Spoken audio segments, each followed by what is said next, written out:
Hello and welcome to Writer's Showcase. Sorry we have not been here for quite a while. I apologize. Work has been an interesting proposition. Anyway, allow me to bring in my guests, starting with... let's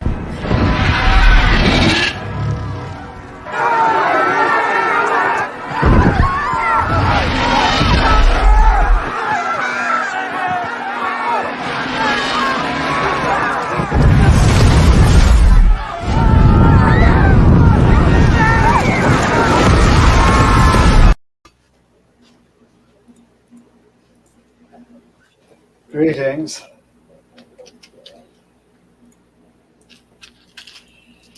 Salutations. Indeed.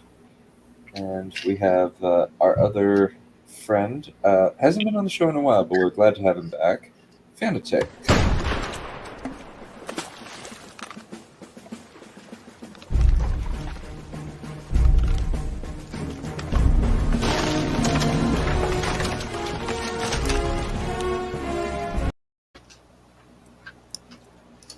Hello, hello. Thank you for having me on. It's nice to be back. Hello. Greetings. Oh, someone's actually here? That's weird. Yeah, a couple people. Oh, also, been watching House of the Dragon, and it is painful. It is actually painful to revisit Season 8 and while watching that show. For Season 8? What's Season 8? Indeed.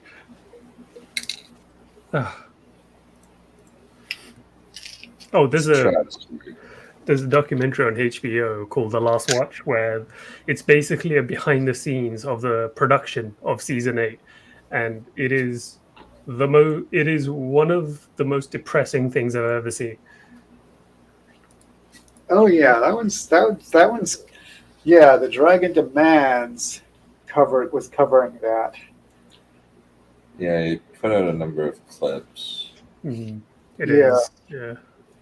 Yep, that is going to be the new time frame, due to the fact that I'm starting a job that has me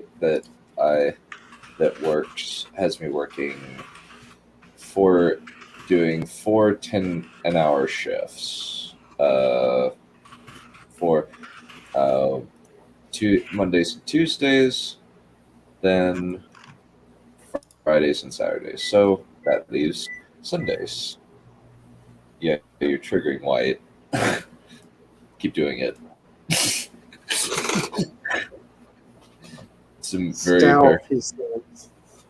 extremely amusing to trigger White, to say the least. Who's my favorite person again? David Benioff? Yeah, I guess so, maybe. I don't know.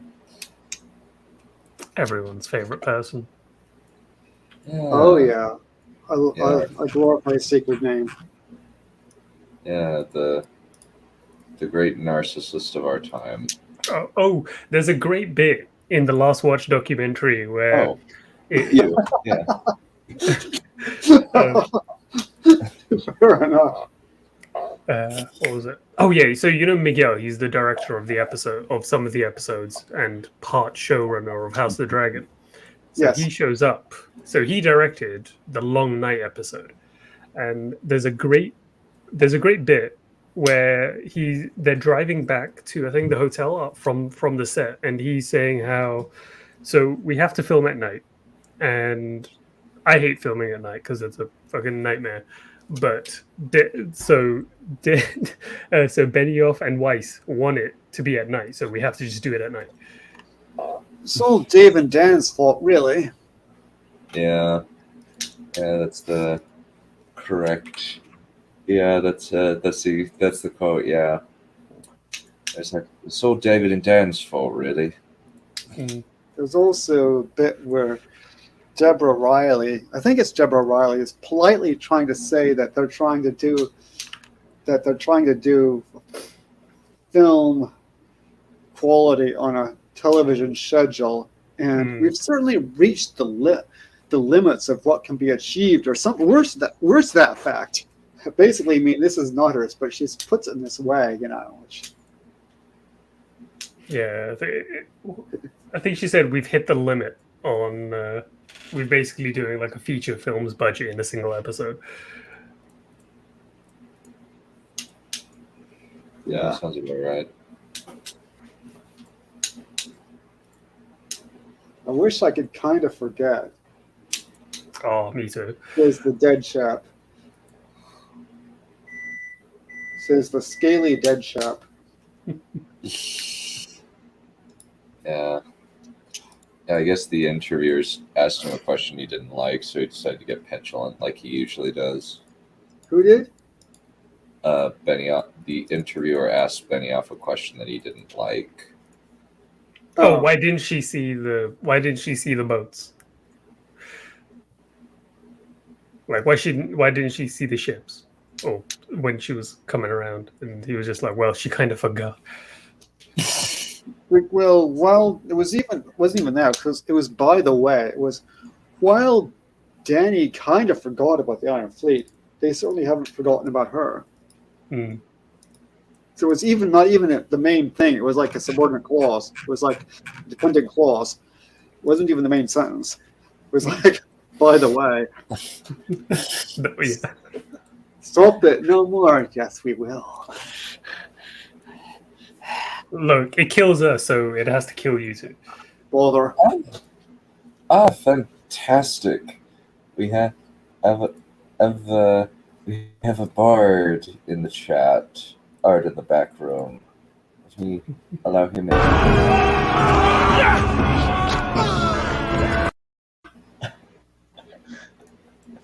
Hey guys, I'm sorry. I didn't think I would be on this week because I just got back from the wedding and everything. But I'm ready to go if you still want me here. Yeah, Welcome. I'm happy. Yeah, Hey, I'm not gonna lie. I'll you know what? I will do the disclosure later. Let's let the other guys go first. I've got some stuff I gotta take care of real quick. But yeah, I'll talk about that in a bit. Okay, sounds good. All right, Okay. so. I'll be Valerian's ready in eating, like a couple of minutes. Okay, so Fantic, would you mind going first? Yeah, no problem. Alrighty. My PDF is ready. All right. So my story is called No More Gods. We're beginning with the main protagonist, Dante. I'm pretty sure I've shown this before, but I made a crucial change to the main character, which has forced a rewrite of the entire thing. So here we go. All right. These chapters don't have titles. They're just character's name and the number of chapters we are in of this person's perspective. Dante 1. Oh, wait. Let me just check something. Sorry. I'm very pedantic about audio. All right, cool. Oh.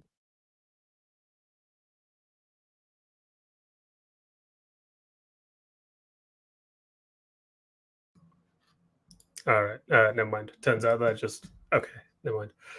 Anyway. Dante 1.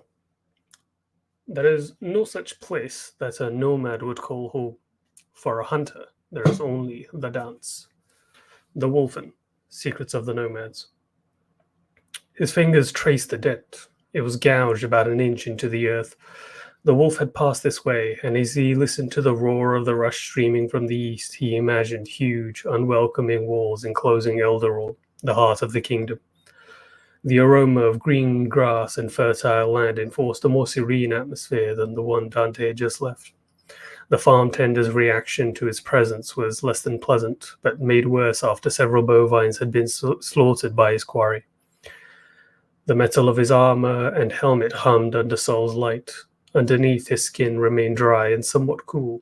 He inhaled, the air passing through the chainmail over his face. Creaking wood and the braying of mules betrayed the presence of a caravan, likely carrying goods destined for the markets in the city. Dante tossed a coin to a farmer who led a wagon by him and made for the back, where he was greeted by the faint gasps of a boy and a girl and a rather nonchalant pig, too loaded with glutton to care. He cradled his greatsword on his thighs, listening to the sound of more wagons stretching back for a mile. As they went, stray dogs barked and nipped at his feet before he booted them away. Since Dante sat down, the mule following theirs had gone more restless, and he and he could hear the driver cursing and pushing the animal onwards. The procession halted, and he could hear gruff commands being given while another was scratching his quill at a ledger. Dante approached the watchman, making notes, and heard the loose pieces of armor flexing as the man stiffened and leather gloves squeaking on the crossbows they held. "State your business." The one with the ledger had his quill poised over the page. "Personal affairs." Dante gave a smile. Following a brief silence, a grunt and clinking of the metal gauntlet heralded the lazy wave which granted him passage. With more metal clinking and crunching of dirt, they all stepped to the side. Their eyes burned holes in his back as he strolled past the guardhouse. Whispers reached his ears, words such as "butcher" and "or stormhand," when Lazarus's voice echoed in his helmet. "Perhaps you should have donated some coins to the City Watch. No doubt they'd appreciate it." Small chance any coin would raise their opinions of nomads. "Not that you have much coin either." His deep chuckles reverberated through the metal. The words had little bite to them. Dante learned that early enough about his companion. Despite their circumstances, most of his commentary was wrought with disdain and condescension. He still thinks himself a god. Fragments of his memories formed an interpretation of the city, young as he was when he had left it. "Cast out, more like," the words coiling through the rings of chainmail. He had been permitted entry into the less than reputable Southreach district, more forgotten than the Forgotten District. Families, friends, even laws were kept out behind the huge walls closing it in. With no alternative, it became a city in its own right, establishing a market of its own to stave off starvation. Once you might see a merchant hail from the Elder Quarter with wagons of unsold product. It was also twice the size of the next biggest district in Elderall, and a population to match, despite how diseased, broken, and treacherous they were. It wouldn't pass through here. Too many eyes. Beggar's Walk lived up to its name. The buildings sat so close together they were climbing on top of their neighbors, making it seem almost like a tunnel. All along the narrow paths were beggars holding their hands out. Their dirty rags and sickly skin made everyone give them a wide berth. They clawed out at Dante's legs as he passed. The air was more open on the main carriageway, but no less congested. Dante was at less risk of pickpocketing since no one stepped foot within a range of the sword he held. His armor deflected the stones and debris some would hurl at him. The metal hummed by Dante's ears. The mud clings to their clothes like the sickness to their blood. He had the truth of it, though. Dante's boots were dry and somewhat clean when he was at the gate, but now the sludge gripped his every step. He wondered how the children could run and chase each other through the ooze. Lighter steps, maybe. It made them rather adept at pickpocketing since everyone else was being dragged into the mud like it was the sink sand. At an intersection, he heard the heavy, rhythmic bootsteps of two watchmen in single file, their shoulder plates scraping against the stones when the walls drew close. The watch was but one branch of the kingdom's military. Though confined to cities, they wandered the streets like veterans or soul bearers, either of which could make short work of them should their confidence exceed their wisdom. Their belts rattled from the vicious bolts they carried to arm the crossbows they held. Arms that proved useful in quelling a peasant rebellion that didn't progress beyond the high walls at Southreach's border. The only amount of open space was reserved for the market, where full pockets emptied as you perused the likely stolen goods. He hadn't heard the bell announcing the start or end to the market, which sat in the shadow of a wall towering beyond any in Southreach. More boots drumming by the parapet.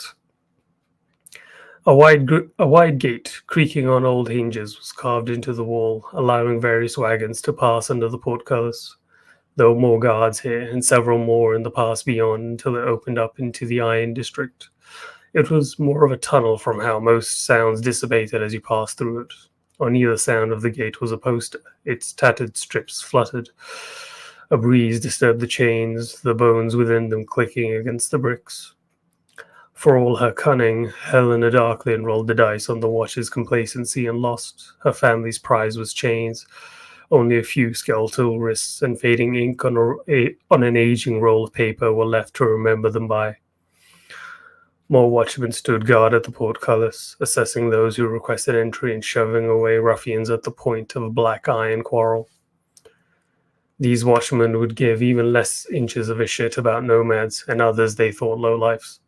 State your business, the gatekeeper growled from under his helm, looking for a tavern. The skin around his eyes crinkled as they shrunk to slits while he considered granting him entry. Make no trouble, butcher. He spat the last word at him as if Dante wasn't already used to it. Pass, he called to the City Watch members behind him. The tunnel was a good 20 feet long, judging by how the bricks quelled the noise. More watchmen flanked him the entire walk to the portcullis on the other side. His fingers grazed the subtle scratches and marks on the walls, too close together and chaotic for simple wear and tear. The ceiling above was littered with murder holes from which sounds of patrols bled through. Clicks emanated from several holes when their crossbows were presented along Dante's path. The echoes of industry grew in volume the closer he got to the connecting district, featuring more open streets than Southreach. The buildings close by did not present the same smell that Dante caught whiffs of further within, closer to the heart of production. Dwarves and half-men were known to operate the various factories lining the arm of the hammer. No sign that a wolf even got in. When in doubt, follow the screams. He hadn't made it 10 feet from the gate when a voice boomed from behind. Halt! This watchman's voice sounded clear, so he wasn't wearing a helmet, but judging by his odd gait, he did carry a sword. Two followed behind while others straightened their backs, suggesting that this one was a captain of the Iron District. Where are you off to? His voice held command and a slight hint of arrogance. Hunting rabid dogs. There was that crinkle again, the narrowing of eyes at Dante. Then perhaps we shall tag along? Then there were watchmen all around him, weapons unsheathed, no hope of intervention from the peasants who parted to make way for the party. The helmet hummed again softly. The nomads seem to have no end to their admirers. The wolf would look for places where it wouldn't be so easily discovered, and there was no better place than the Forgotten District. You were quick to accept their offer, Lazarus's voice echoed, words dripping with disdain. I didn't know you were so fond of the City Watch. Dante was flanked on either side of them, and they escorted him wherever he went. When the choices obey or be sent to Hightower. Oh, I'm sure the lizard men would be happy to receive you. They do so love their games. The warehouse was one of several converted from the Alone's churches, grey Gothic structures with boards concealing the broken stained glass windows. Once they held translucent murals depicting many moments of the lonely god, but had been smashed by zealots during the Inquisition's faith purge. The church was now home to spiders and things that were better left out of sight and out of mind among the dust and decrepitude. Monsters seek the comfort of other monsters, the captain whispered next to him. Dante moved past the captain, tossing his sword at a nearby watchman who almost smashed his own foot with it. He pushed at the boards on the huge door, which had no intention of moving. He followed the door down to the ground, feeling the edge to the wall, and further right when his fingers touched them. Debris. The stone chips were small and unremarkable, easy to ignore by the uninitiated. He moved further along the wall until he came across the subtle scratches left only by a creature of immense strength and agility. Behind him, the captain addressed his men as they readied their weapons. Call for more watchmen and form a perimeter. Do not abandon your posts. Dante turned towards him. This may not be the best place for you, Watchman. The captain was on him in an instant, staring him down. I've heard the stories, Butcher. You deserve nothing less than a grave, and I would be honored to give it to you here. There is no better place for me to be. His eyes turned to the barricaded door. Using his stone to hack and peel the planks off the door frame. With a huge armored boot, he kicked the door, and the other watchman watched. He kicked the door, and the other watchman watched it fall inwards, exposing the darkness to the dawn light. The stench of decay was heavy in its exodus. Several men covered their noses with their gauntlets in response. Dante could hear one of the men gagging as he tried to hold down his vomit. The captain stood at the door, looking at Dante. Retrieving his sword from the struggling man, Dante went in, broken glass and old splintered wood shattering under his leather boot. Light broke through the gaps in the planks, illuminating small pockets of the building. Crates resided here now to offer silent prayers to their fallen god. Their entrance had disturbed the dust, the only movement to be found. Dante scanned the dark, decaying building with his ears, but still nothing moved. You're here, and you're watching. The silence made him increasingly aware of everyone's and his own breathing. The floorboards creaked underfoot while the watchmen spread out. Some kicked debris out of their path, further disrupting the church's slumber. He heard them smash through pews laid out as they once would have just before the faith purge, when the faithful were still free to practice their beliefs. A fact occurred to him that he hadn't considered before coming here. I've never been in a church before, let alone this one. Knowing wolves, though, it would fight. He stopped. There was something. Somewhere far above, he could hear it, soft breathing, and as he raised his head towards the sound in the rafters. It used its claws to grip the stone and stare down at them. The black fur-covered ears folded back, the eyes glowed above its snarling snout. Oh no, Dante whispered before shouting, Above! The watchmen were too slow to notice the wolf crashing down on top of them. The air was alive with shouting and screaming. Crossbows hissed. Dante had to sidestep a bolt squealing past his ear. The wolf charged from man to man, slashing claws, snapping jaws around whatever was in reach. He moved towards the chaos on the other side of the church, but the wolf was a blur. He raised the crossbow and fired a bolt to where it had been a moment ago, causing a pew to explode into splinters. A watchman appeared in front of him, taking aim with his own crossbow. Dante swatted him aside with a heavy armored gauntlet to the head, pushing onwards. Then there was movement to his left, and the air escaped his chest, flying through the church. Pews lay in a destroyed heap from the landing. His bow was gone. The wolf, growling and furious, towered over him, several feet of pure rage. A watchman tried to take advantage of this distraction. Its claws raked the man's body, shearing long incisions into the armor. It jerked forward and growled with a hint of a whine, spinning to face the captain, who stood some 10 feet from where Dante lay. The distinct click of the weapon could only come from Dante's crossbow. The wolf was on him before he could drop the weapon and flung him like a rag doll. More watchmen entered the church with swords drawn and charged at the beast, which retaliated with renewed fury. Dante picked himself up, his back screaming in pain. Breathing was difficult, as was walking, but he managed to hobble to his crossbow. His arm exploded in agony while reaching for his weapon, hands shaking as the blade slid from its sheath laying on the ground. Even while standing straight, the points of the blade scraped to the ground a foot behind him. His arm hurt more from being thrown across the church than the weight of the blade. He walked to the sound of men dying, legs stumbling into each other, trying to support his injured back. Whenever the bow was raised, poised to fire, the wolf had moved again. Then it came from his left, but he was ready. The blade caught the claws before they raked his face, retreating back a step. The beast's jaws lunged, and the blade intervened again. The Dante pushed back with every swipe and slash. None met their mark, for there was a blade to meet them, but he couldn't bring up the crossbow to fire before he was defending again. His back hit something hard, and the beast bore down on him. He was pressed against a pillar, reducing his options. He crouched low to avoid a slash at the face, blade slicing through its hip. It turned to face him, his crossbow raised, and then let out a yelp once the bolt smashed into its chest and it flew past the pillar, shattering the stone on one side and slammed into the wall. Dante breathed hard, lowering the crossbow and striding to the wolf.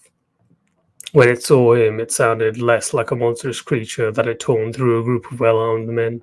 He didn't hear anger or malice in its breathing. He heard fear.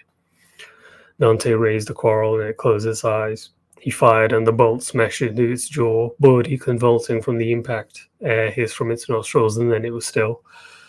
The church was beginning its slumber again, dust falling back into place. A faint moan drew his attention and he stumbled over to it, bumping into a pew or crate. The captain lay there, clutching the grooves that the wolf had torn into his flesh. You know, I tried to tell you. Dante crouched in front of the shredded man.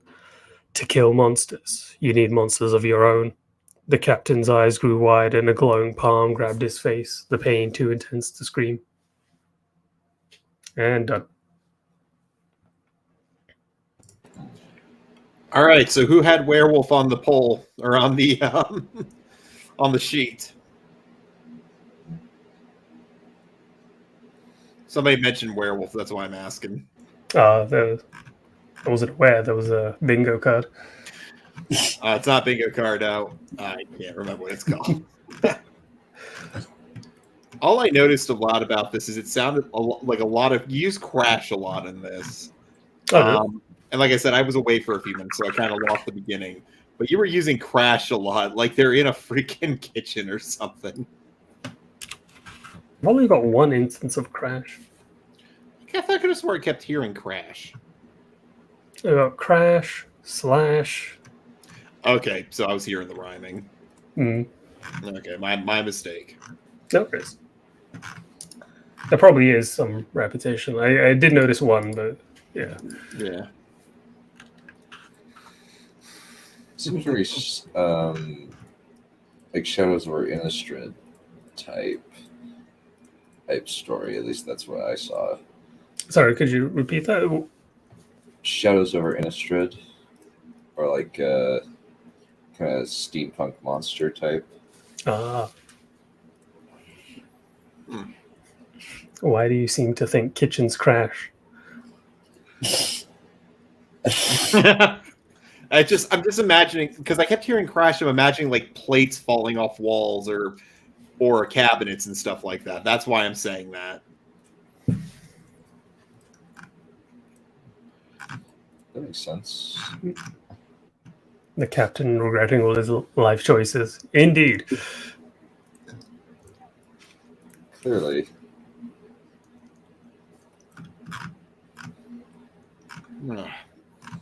I will give you this though. It was very visceral. Hmm. I would concur.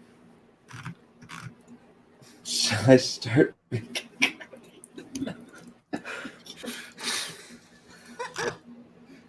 It's not your kitchen. It's interesting that you said, oh, there's a lot of crashing, like a kitchen. I was like, what kind of kitchen? What kind of kitchen do I live in? One in this house. Also, I worked in like 3 different restaurants. Yeah, I can see kitchens crashing. Although there was also some retching involved, so I don't know. Sounds like a kitchen. Not the kind of kitchen I'd want to live in Or work in. So what is the kitchen like? What is the kitchen situation in this story? Well, I don't think Dante is one for cooking. I think that's okay. That explains all the retching. Okay, fair enough. Yeah. Also, all the stabbing and stuff too. Yeah, there was a lot. Oh, he hasn't stabbed some yet, but he did slice through the wolf at one point to try and get some breathing room. The Crash of Kitchens, says Dan. That sounds like the title of a Song of Ice and Fire book. Mm. I did not mean to do this. I did not mean for this to go down this road. Oh, well. Oh, God. All right. So what'd you think?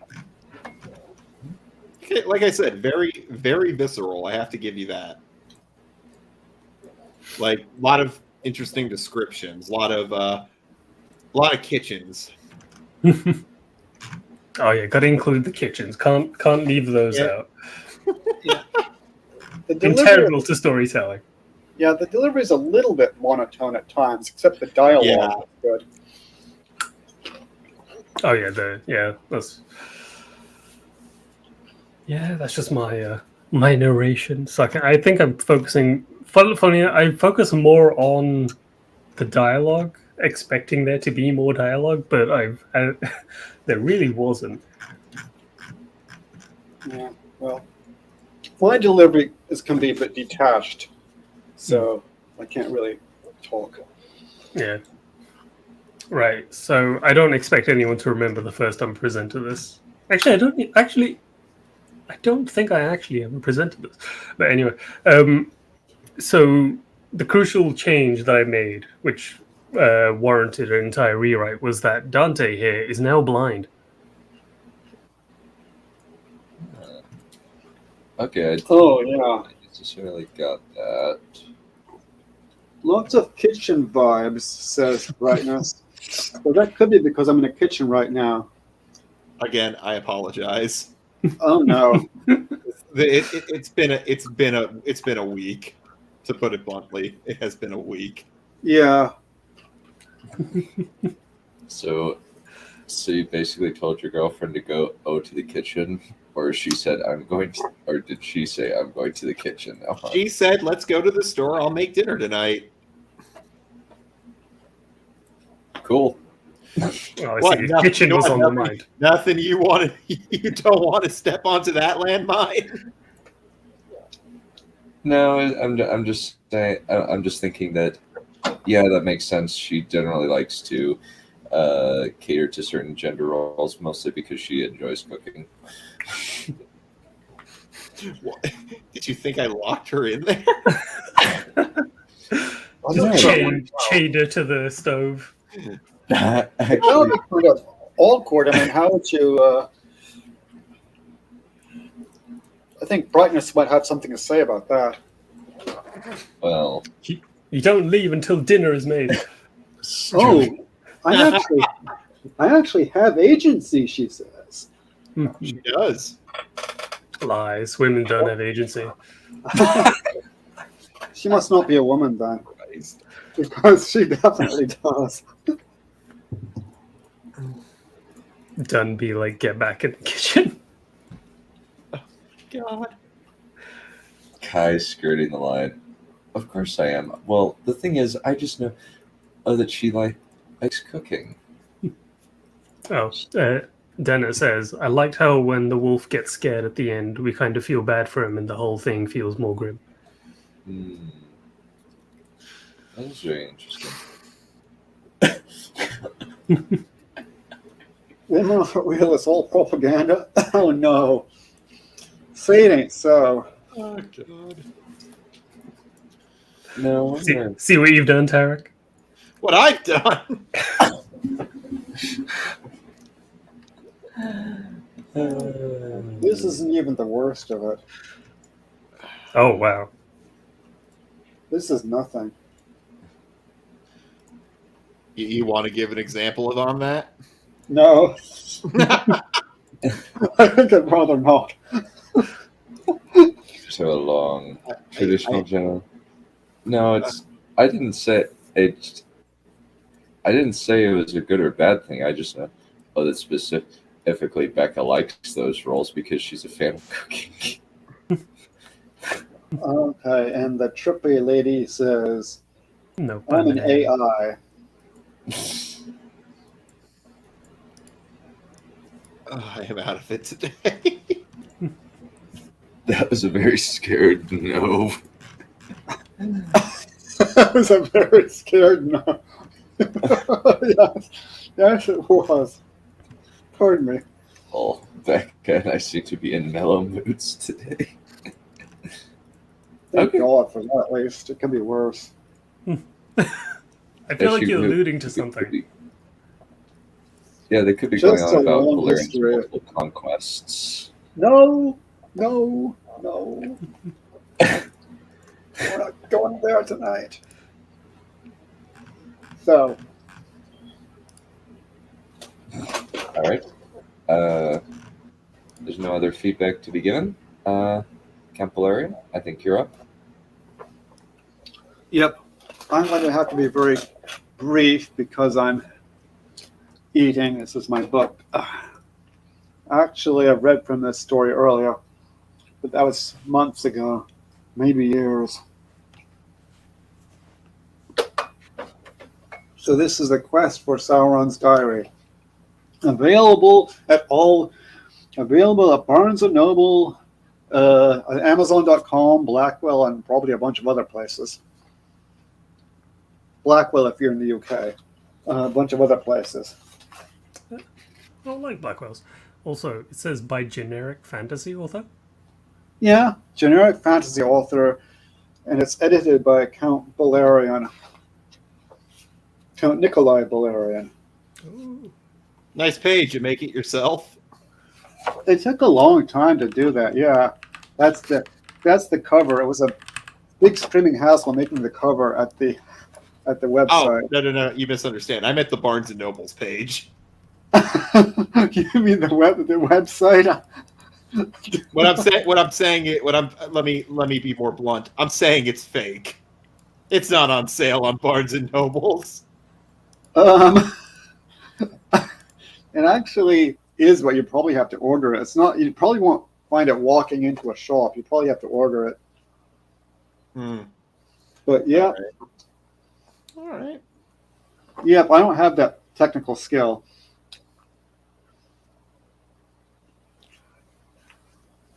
Unfortunately. So, Oh yeah, I see it for on the Blackwell site. Still Yeah. can't get over how it just says generic author. yeah. Yep. Generic fantasy author. So, Chapter 1. Fred and Bozo are bored. Fred and Bozo Hosanna were bored. Bozo liked it that way, for he knew that any adventure would end up being even more appallingly dull than their current meaningless existence. He also knew that there was something that kept him apart. Was it the clown makeup? Or the words, "I am an elf," that had been found written on his arm when his foster parents, Fred's real parents, had found him? Nah, it was probably the clown makeup. Fred thought adventures would be way cool, but it otherwise had no personality. One day, a mysterious old man in a robe came to visit them. "I'm a druid," he said. "Cool," said Fred. "He would be," groaned Bozo under his breath. "You two are the most vitally important people in the world," continued the druid. "You alone can save the world from the evil that has already almost engulfed it, leaving only 7 people free from its dominion, plus assorted extras, of course." "Pardon me." "Totally cool," said Fred. "Yeah, right, as if. No way," muttered Bozo. "I can't tell you more at the moment, for that would violate the formula, besides perhaps actually preparing you for the horrors you're about to face," said the druid. "You'll soon know all too much. I must leave now to face my tenure committee. Pack your bags and get ready to go to the city of the dwarves." With that, he left.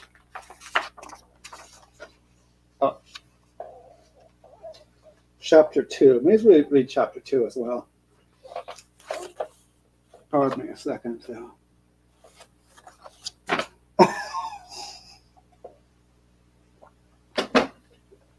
Okay. Pardon me a moment. Chapter 2. Bozo is even more bored. Fred faints. Fred and Bozo packed. Fred Hosanna was excited. Bozo wasn't. He knew only too well how the narrative would turn out. They left a note for their parents. We've gone on an adventure. All sorts of horrible things will happen. But we'll become totally famous heroes, and it won't matter that our grades are crummy anymore. As soon as they left their quaint rustic house, they suddenly felt a terror so intense that Fred fainted. A black shape was coming towards them. Was it a Nazgul, a skullbearer, a credit card CEO? It was all these and far more. For it was a nasty.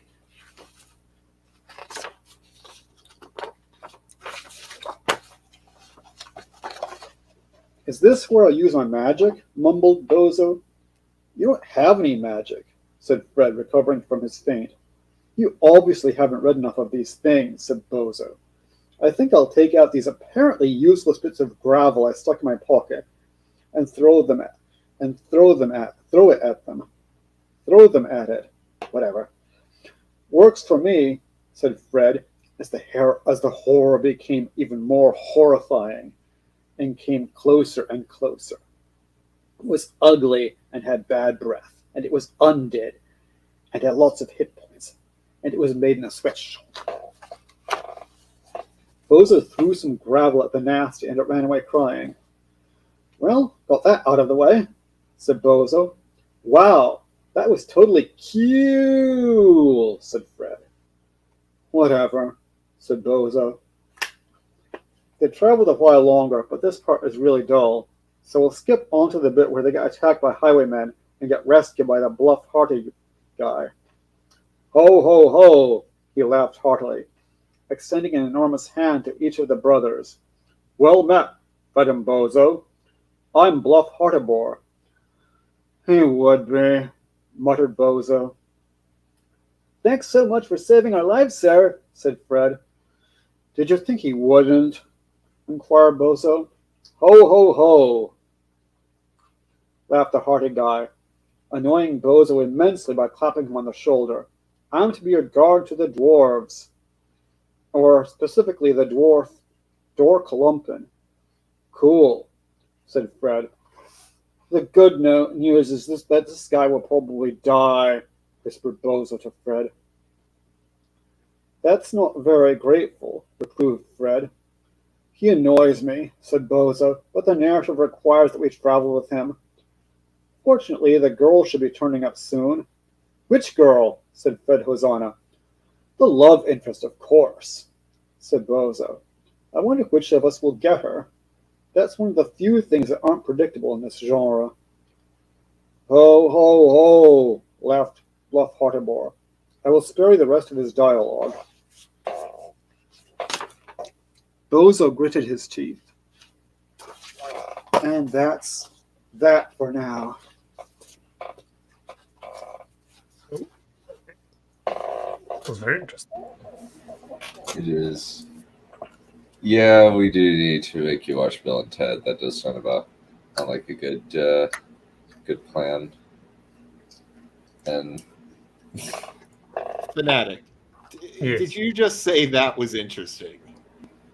Yes, although I had no idea what was going on. No. I completely disagree. That wasn't interesting. That was like somebody reading me the cliff notes of a book. Well, that's probably not surprising. I mean, there's parody, and then there's, this part is boring. Let's skip to the next part. You know, I'm thinking of Princess Bride. They only did that once. They didn't just say, you know what, the bog isn't all that interesting. Let's just go on to the next part of the story. Balerion, what were you trying to do? Look, I was trying to be nice. I'm trying to be nice. I'm trying. I'm not doing well, but I am trying. Well, this is a matter of, it's kind of a matter of taste, really. Matter of taste. Yep. Please, please elaborate. Please, I wish to know. Some people will find this thing amusing and some won't. He's No, not you've wrong. been awfully quiet. I'm just like, it's kind of a undetailed Cliff Notes parody based from an online blog that he made a couple decades ago. I heard some Lord of the Rings references. Would that be right? Yeah, it's actually based on Terry Brooks loosely. Terry Brooks. What did he make? Sword of Shannara and the Shannara series back in the 70s. Even the early. Oh, that's a special kind of blasphemy. Listen, I love my brother, I love my sister-in-law, but she does come off as basic. Oh damn.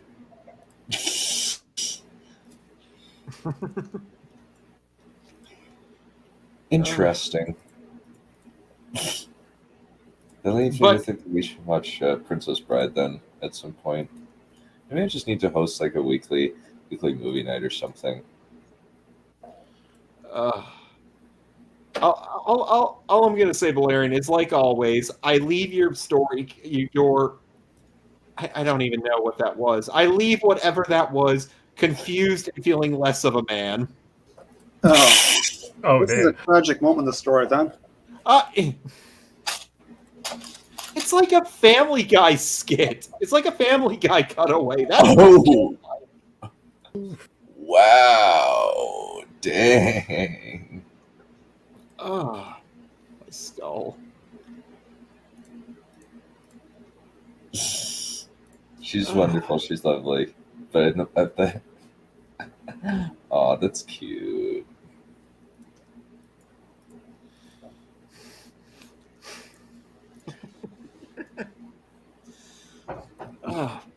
So are we just going to take the rest of the show and judge Tarek's family?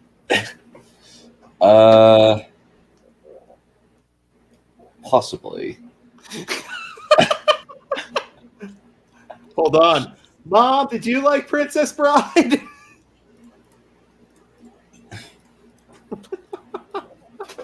What did she say?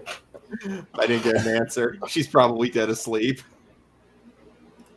Brightness Tripp says she leaves conversations with me feeling confused and less of a man. That's good to know.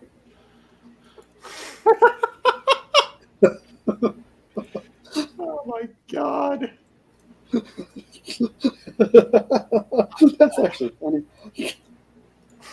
I don't know. I thought the kitchen bit was funnier.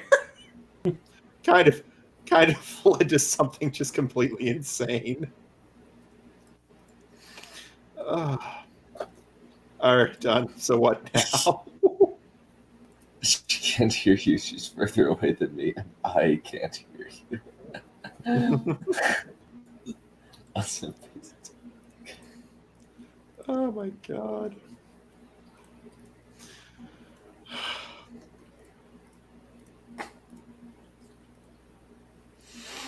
All right, so I guess I'm next. Unless anybody else has anything to add about Valerian's thing. No, I'm good. What? No I'm good. deep insights? I am now more convinced than ever that the Barnes and Nobles page was something you made. You vastly overestimate my technical skills. I have something for that, but I can't think of it right now. So I have something spooky, but I can't think of it at this precise moment. So sorry. I hate it when that happens. We all do. Yeah. All right. So my turn. Yep. All right. Okay. So, like I was saying, a bit of a disclaimer here. I did not have time to do a flow edit. That is where I read this out loud and make sure it reads correctly. I just haven't had the time in the past couple of weeks, simply because of everything going on. So this may read a bit rougher than I would like. Barring that, though, the last where we left off was Aviana had met with Catherine and managed to coerce her into teaching her how to dance. She had a whole discussion with her, and in the end, Catherine did agree with some reluctance, but she'd agreed nonetheless. And that's where we are today. As Aviana lay on the floor panting, her chest felt heavy as though it were being crushed. Every breath she took was raspy and ached in pain, and her chest ached in pain. I did not say it was time for a break, Catherine scolded. Aviana groaned quietly as she slowly climbed onto her hands and knees, sweat falling from her forehead and onto the stone floor below. Catherine had said the stretching they had done before would help limber her up, though after several hours of practice, Aviana thought it was just a sick joke. She was hurting in muscles she didn't even know she had. These are just the fundamentals, Aviana. If you cannot handle these, then you have no business here, Catherine said, crossing her arms sternly and crossed her arms. As Aviana slowly got up to her feet, her legs roared in protest. I can handle it, Aviana said, almost losing her balance as she stood up straight and turned towards Catherine.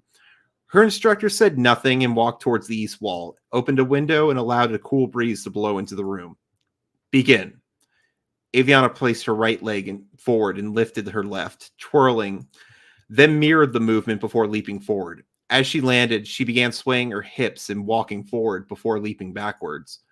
As she landed, she lifted her leg again and twirled on her right foot. Even though Catherine had gone through the steps multiple times since they had started, she continued to call them out. Next is the back step, then the kick, then the twirl, Aviana said to herself, trying to remind herself of the next step. She had gotten so distracted that when Catherine had called for her to kick, she was already halfway into a twirl. As soon as she realized her mistake, Aviana tried to correct it, only to fall to the floor. She groaned and rubbed her shoulder just as she heard Catherine sigh.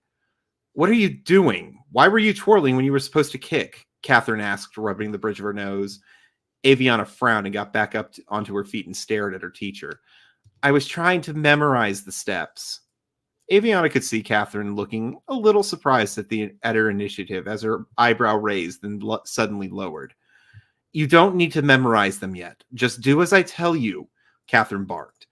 Then, can you at least slow down? You're going so fast, Aviana pleaded. Slow down. Do you really think Tyrion will be impressed with simple ballroom dancing? Catherine shot back. Aviana grinded her teeth against one another as she frowned. Ever since they had begun, all Catherine had done was criticize her.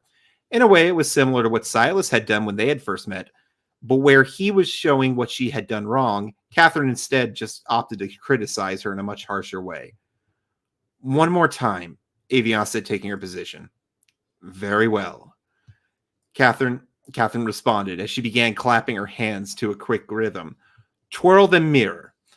Aviana followed the instructions, twirling in place, then stopping just as suddenly, switching her direction as Catherine clapped. Leap then sway. Aviana leapt forward and started swaying her hips, and as she landed, her skirt bouncing and shaking. Leap back and twirl. Aviana hopped backwards and landed before breaking into a clockwise twirl, her skirt spinning around her again. She could already hear the voice in her head telling her the next steps, but did her best to shut it out, opting instead to listen to Catherine's calls. Back step and kick. Aviana stopped spinning and took a step backwards and lifted her leg, kicking forward. As soon as she placed her leg down, a wide smile came across her face, and she turned to Catherine. I did it, Aviana called out triumphantly. However, her moment of victory was short-lived as Catherine's applause sounded lackluster. What's wrong? Aviana asked. While you did complete the routine, it was sloppy. Your timing was off, and each step did not lead into one another gracefully the way it should. You need to follow the rhythm. There is a reason I'm clapping when I call them out. You'll need to do a lot better if you're ever going to be ready for this festival. I'm doing everything you told me to do, Aviana growled. What was that? I'm doing everything you told me to do, Aviana shouted at the top of her lungs, staring into Catherine's green eyes, huffing angrily. Without a word, Catherine walked up to her, and a moment later, Aviana felt a stinging on her face as Catherine's hand swiped across it. Her eyes started to water, but when Aviana looked up, she saw fury in Catherine's eyes that easily overshadowed her own, making her more frightened than angry.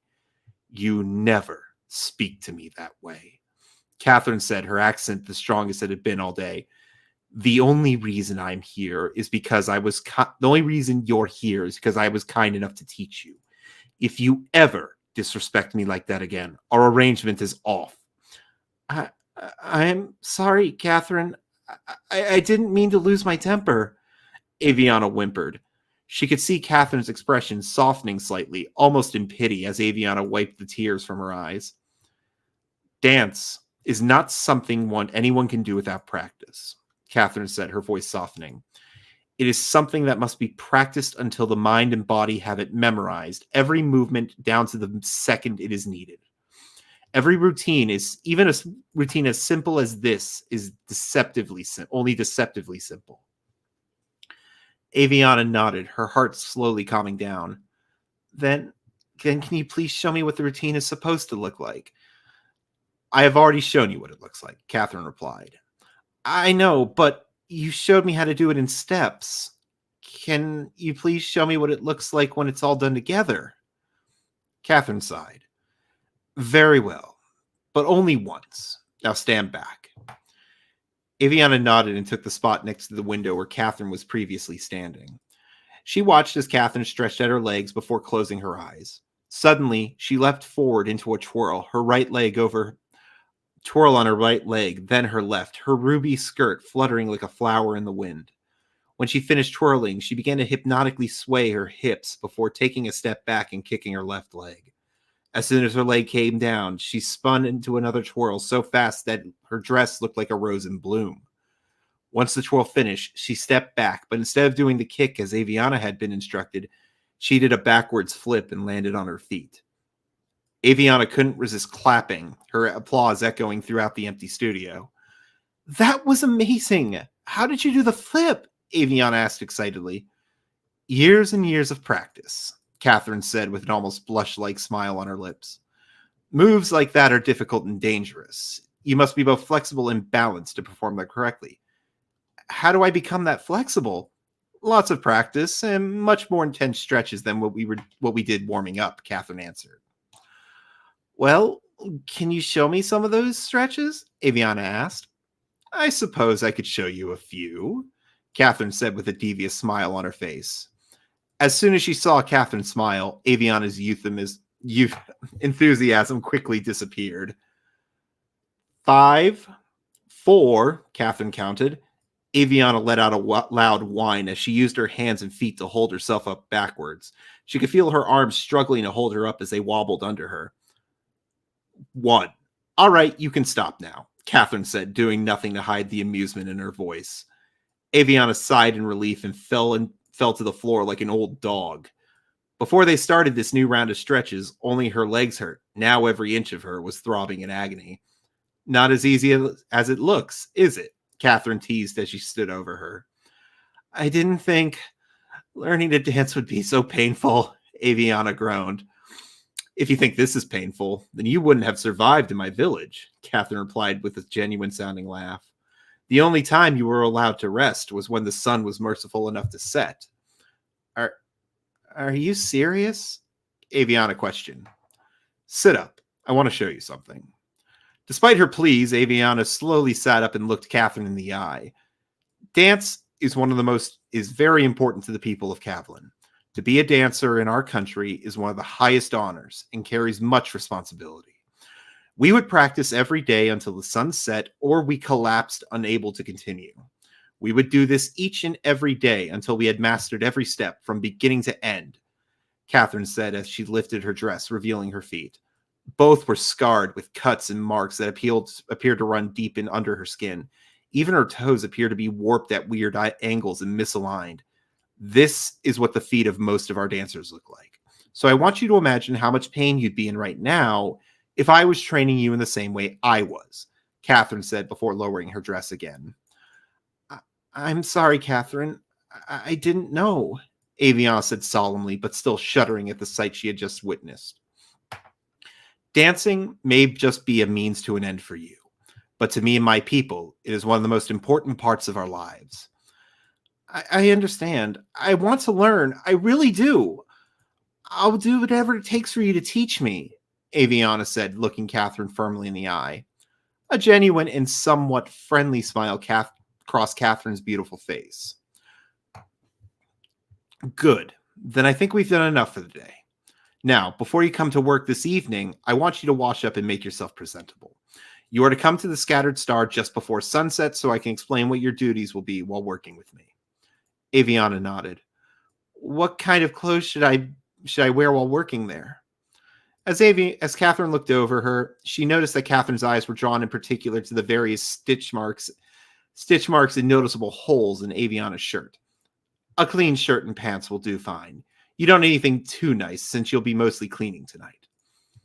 Aviana nodded quietly as she slowly got onto her feet, grunting in pain as her muscles demanded rest. She wobbled as she stood up straight, her legs nearly falling from right up under her. Thankfully, though, she managed to keep her balance.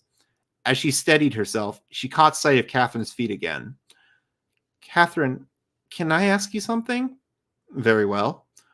Why did you give up dancing? Madame Vadoma told me you were one of the best dancers she had ever seen.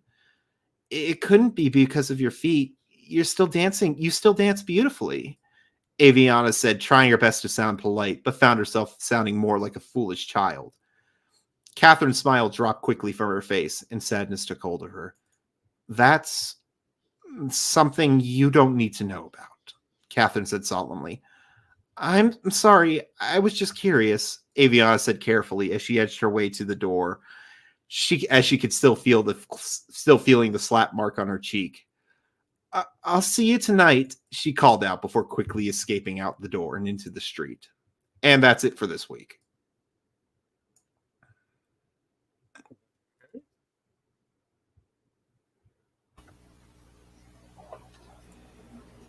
Very nice. Nice. I got the sense. The only main thing I had was, is it grinded or ground? Ground. I've very rarely heard grinded. Yeah, Like I said, this one wasn't perfect. I didn't have a chance to do the read through I normally do, where I read it out loud to make it sound right. Yeah. Also, like Brightness Becca usually was going to help him with the editing anyway, right? So these are already, they're going to be edited afterwards anyway. Yeah, like I do two on my own. I always do the not prose edit. It's more like a story edit where I make sure, hey, is this connecting up right? Is this going to the right place? You know what I mean? And then I do the read through edit, and this is just me doing that, so that way I know it sounds correct when I read it out loud or when anyone reads it aloud. But I wasn't able to do that second part because I just did not have the time. No, that totally makes sense. I was just curious. That was just on this team. But otherwise, I thought it was pretty much that was the only problem I could see. Yeah. Oh, but Becca has pages of fucking notes. Yeah, she has some comments in the chat. If I ever get this to a publisher, and they try to reject it, I'm just dragging her ass into the room going, do you know how much time this woman sacrificed to help this dream come true? I don't know. I didn't keep track, but I assume it was a lot. What a good boyfriend our the bard is. Yeah, I confess I forgot who Catherine was, but then I remembered that Avian was learning dance now. So yeah, she was literally introduced in the chapter before. Yeah, and that was a while ago. So yeah, I know, that's a month ago. So she. This is why I always do the recap. Yeah, so she. First, Catherine was like all mean, and then she softened a bit. The whole thing with Catherine is that she is a professional, and this is one of the characters I'm having Becca help with quite a bit because I know what she is. It's just having a hard time explaining her she is a very prideful woman. She didn't set out to have Aviana fail by doing like the hard stuff. You know what I mean? Like, granted, she's not making her do the backflips and shit. She's not making her do acrobatic dancing. It's more like, here's what I expect you to know.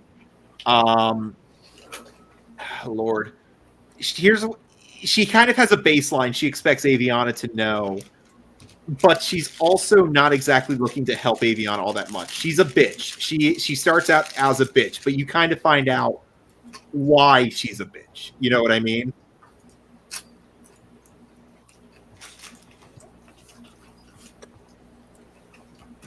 So why?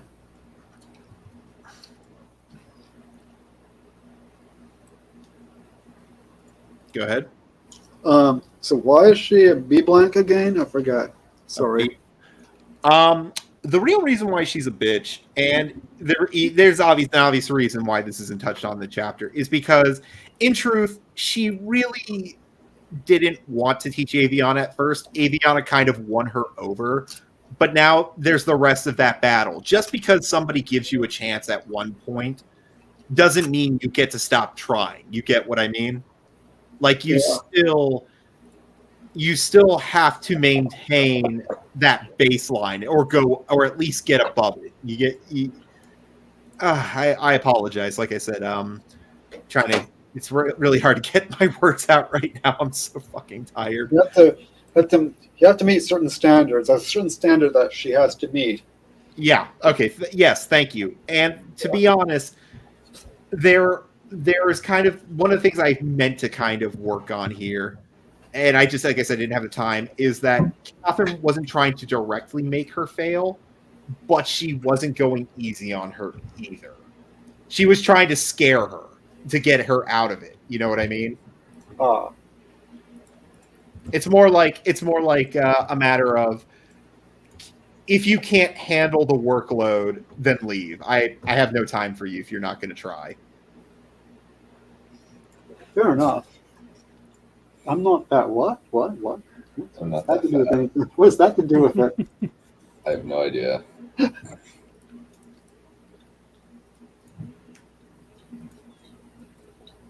No idea. And it looks like the aspiring chap just turned up.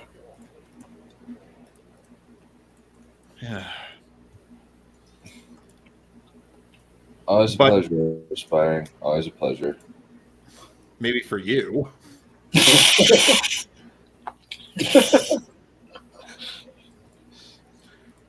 True.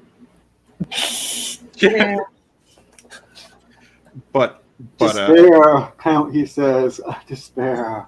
But yeah, like in truth, though, if I may just give a little bit more commentary, this one was really hard to write because, like most men, I don't understand dance at all. I don't get it. But from me and Becca had a discussion today about Sanderson, about how if you understand it just a little, you can fake the rest. Yeah, that goes for like all sorts of subjects because when I'm writing my novel, I touch on my real one. I touch sometimes on things that I have no notion about, but I can look up just enough from Wikipedia or whatever to come up with something that's good enough for story purposes. Exactly. Yeah. And the only reason why this is probably the only time when I get so visceral with like dance descriptions, even though it's basic stuff, just because it kind of is needed for that first chapter, you know, where the concept is introduced and you're still in her headspace. Oh no. The aspiring chap says, sorry to be late. He was telling me why one of my chapters sucked. And listen. Oh, God. Listen, I've been to strip clubs before. Clearly, I know everything about them now.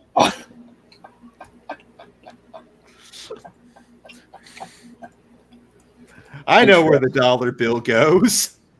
No comment. I'm definitely doing the Fry meme where he's like squinting his eyes at Tarek. Wait, you wouldn't believe that a bard would be a master at a strip club. No, I definitely believe that. Thank you. Someone with some fucking sense. Okay. Fine. Oh shit, Becca's listening to this. Yeah. Yeah, Fine. she's been there. There you She's go. been there the There whole it is. time. Well, Oh, that's it's okay. It it's was bad news. before you. It's pre. It- It was pre your. It's pre your unofficial boyfriend and girlfriend nuptials. This was literally like the last time I went to one, and I don't know why I'm telling this story, but whatever. The last time I went to one was January of 2021, and the only reason I remember that specifically was I had just gotten over COVID, and it was one of those moments where like, fuck it, I'm tired of seeing naked women online. I want to see them in real life. So better watch and make Well. sure that brightness doesn't put anything deadly in the dinner. You know what? You know what? With all the edits she's making, if she wants to kill me and put her name on the book, fine. You know what? You know why? Because I still die with a smile on my face. Aw. Yeah, because that's some good. She makes some good food, I imagine. How? Oh, I was going to say, how would you know? What am I not being told? But yes, you are correct. At least he's honest. I'm coming in there. It's like,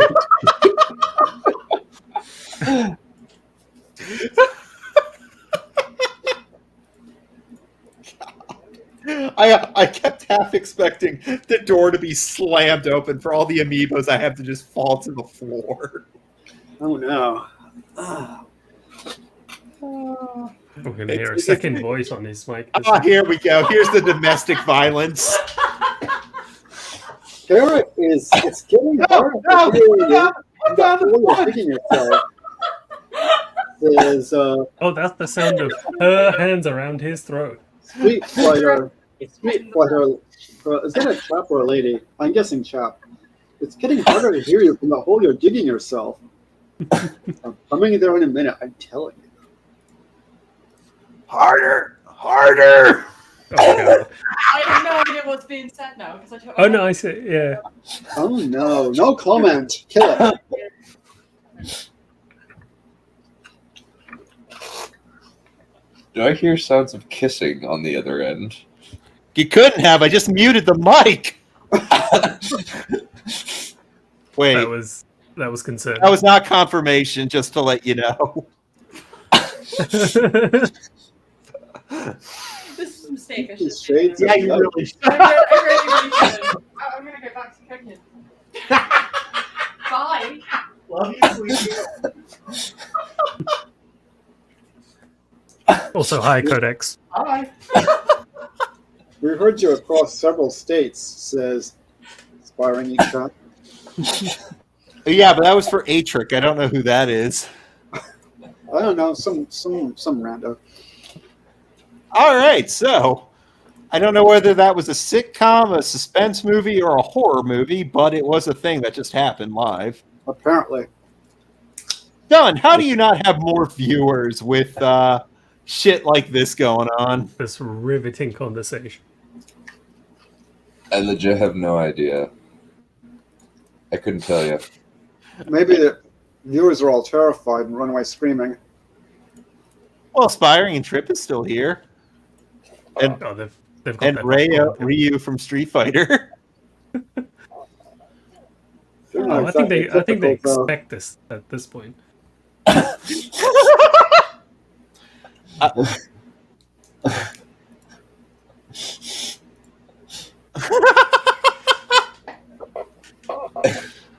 50 Shades of Bard.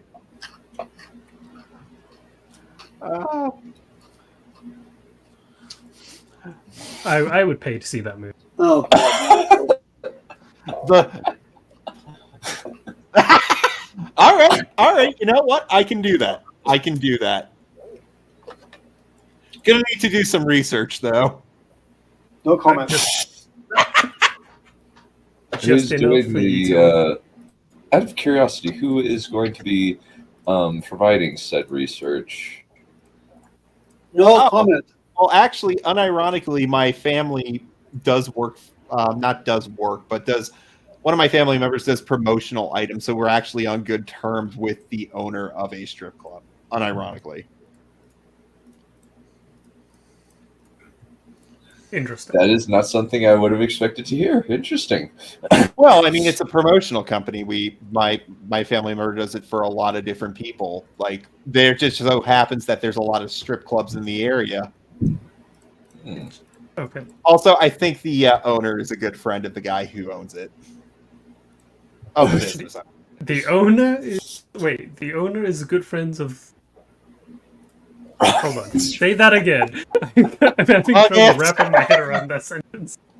Listen. There's always amateur night.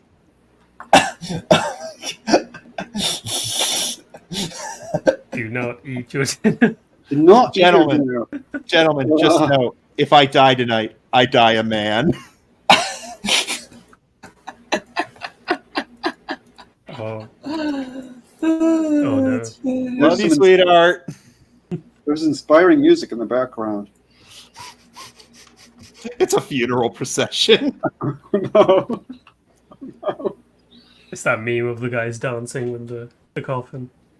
So are we done talking about my sex life and my foils as a man? Can we go on to making fun of done shit now? Because listen, I'm hitting bedrock here, okay? Like, you've dug a very deep hole. It's going to take us a bit of time to fill it back up. A bit of time. It'll cost you too. I think he's probably going to have to sit down. I don't know if I think that if he kneels down, he's going to be on eye level with Becca. No, actually, if I were to kneel down, she's almost as tall as me, both by about 5 inches. Difference is about 5 inches. So Fair enough. So, it would probably be more advantageous to kneel down because it's either she kicks my groin or she kicks my teeth, one or the other. I think one is more easily replaceable. Axula prefers this topic of conversation. No, this is better. This actually is from Brightlord's novel. This whole thing is a. You do not Stephen King me, you son of a bitch. Bother. Define Stephen King you. Where you right? Well, actually, no. It was the R.L. Stein thing, where it was the movie Goosebumps, where he wrote the book to contain the monsters in it, but whatever he wrote was actually happening. The fourth wall does not Twilight exist. Zone, Friday the 13th, the series, whatever the fuck. So the fourth wall does not exist, I think, is the TV Wait. program question. Wait, what is 7 inches? The difference between their heights. Yeah. But she wears. She heels says a she lot. wears heels a lot, but that's a lie. She prefers trainers, as she calls them.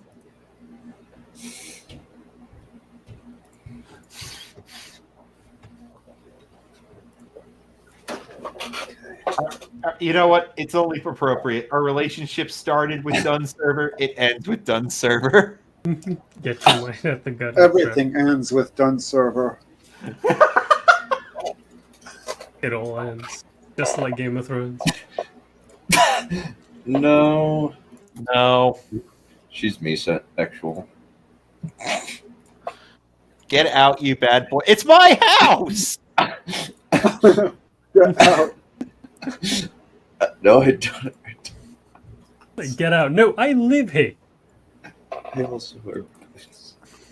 So basically, she's Shalon asking for boots. Oh god, no. Although hopefully she'll finish Oathbringer eventually. 7-inch may be a lie than what I was thinking. I dare not probe. Yes, I know! Tara, she challenges blame. You own the doghouse too.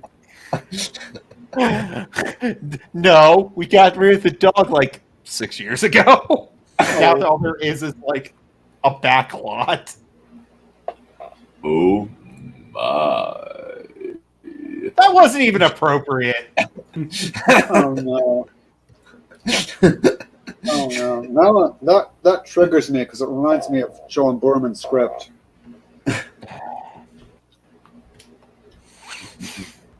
Blame Kai. Put my mind there.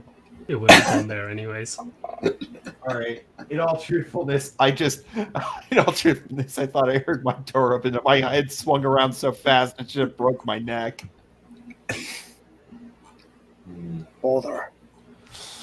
We're paranoid throughout this night. Be checking his door. Probably. It's always when you least expect it. He's gonna have the lights on in the hallway. He's gonna be looking through the bottom of the door to see I if think someone's standing something behind. more interesting than,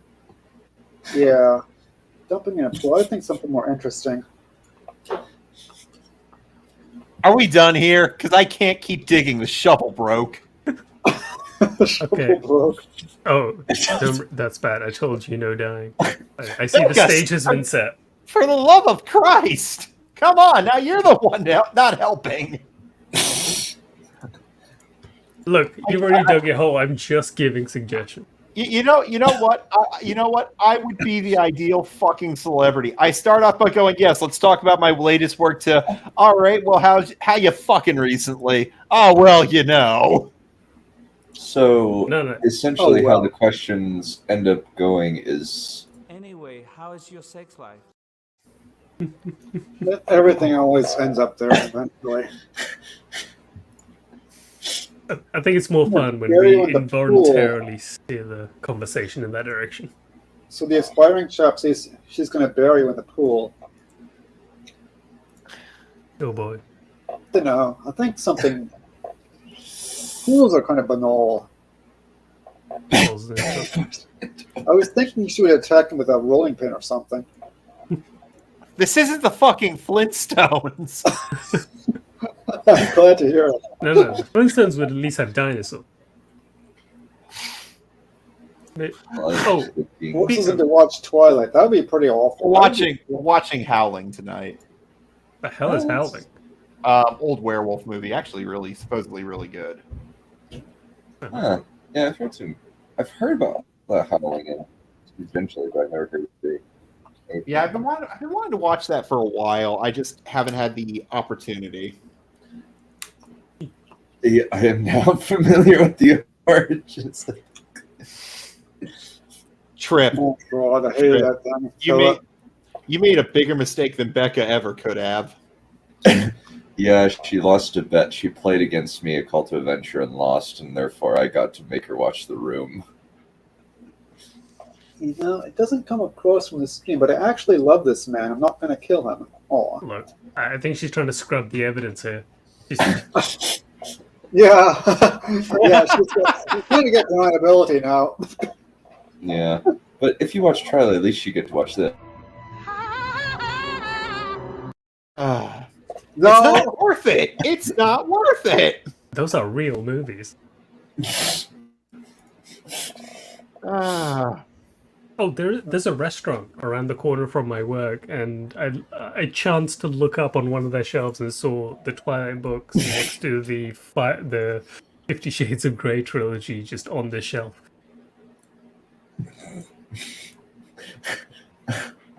Yeah.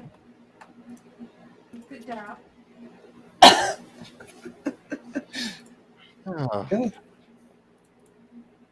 You have a remarkably wholesome, loving relationship. It's so cute. We really do. It is, believe it or not, a very healthy relationship. Yes, because she feeds you. Makes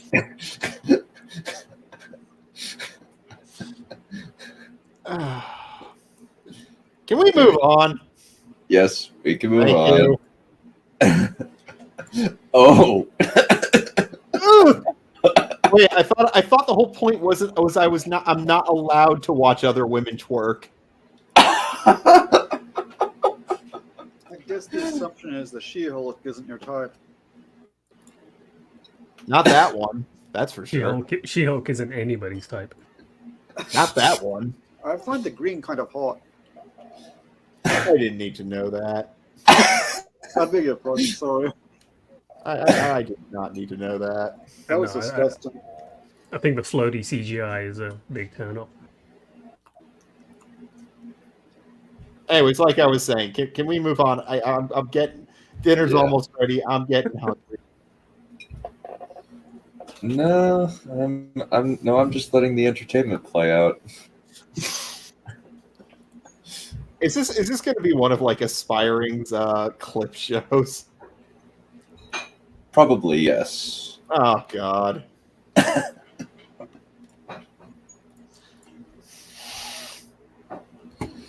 Alrighty. So, summary of what has happened. We have just had the climax, and now we're going into the, I guess, the after climax, you could say, where essentially what is happening is there's only like 7 pages left, but I'm probably going to split it into 2.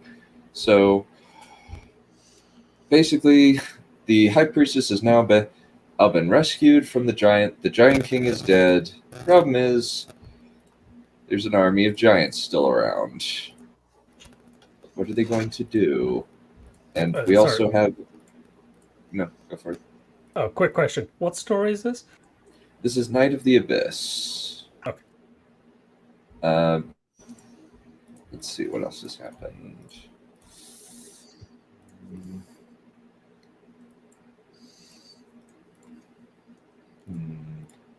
see what else has happened.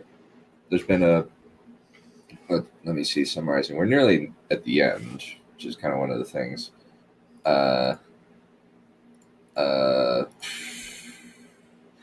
So Mordred has now figured out is now working on trying to get to the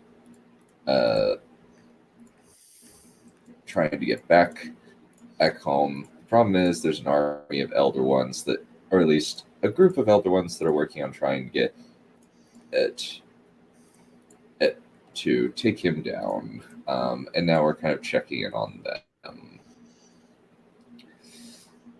The landscape of central Nordenbard was mostly rolling plains with a few groves of trees, providing spice to the overall blandness of the area. Lancelot didn't mind. She preferred open spaces. It made storms more powerful and destructive. We should reach the Giants' realm soon. Cesarius grunted as they got to the top of a large hill. Hopefully there. Look! Lancelot pointed toward the distance. Cesarius followed her finger and tilted his head. That's an army camp.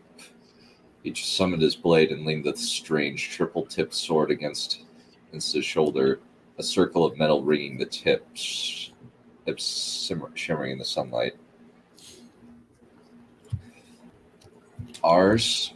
Yes, they're flying the banners of Nordenbard with a couple minor marks that show that they're loyal to us, Lancelot explained, frowning down at the camp below them. They shouldn't be here, though. They're several miles off course. Well, hopefully we'll get some answers from them. Arius uttered to a group of 4 Elder Ones, including Jengaric, running toward them. Come on, we need to go see what is going on. Cesarius stumped down the hill. Lancelot and Cesarius got to the bottom of the hill just as Jengaric and the other Elder Ones reached the base. Aelwulf was wearing his man shape, though he had his wolf head pauldrons and matching helmet, his long gray hair tied in a ponytail.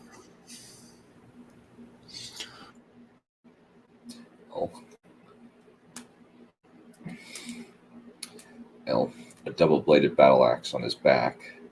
Oblivion was wearing his customary ragged cloak, though his red and bronze armor was in perfect condition, metal horns extended ending from the helmet and closing his head. Last of all, Gawain wore his green, moss-covered armor, triangular sword and round shield seemingly covered in the same substance. A pair of blocky crests running from the sides of his helmet. Eyes narrowing, Caesarius turned toward his fellow demigods and hefted his sword. "Why are you here?" he asked. "Because there's an army of giants coming from the underground." Gawain walked up to them, resting his green sword against his shoulder. "You're sure?"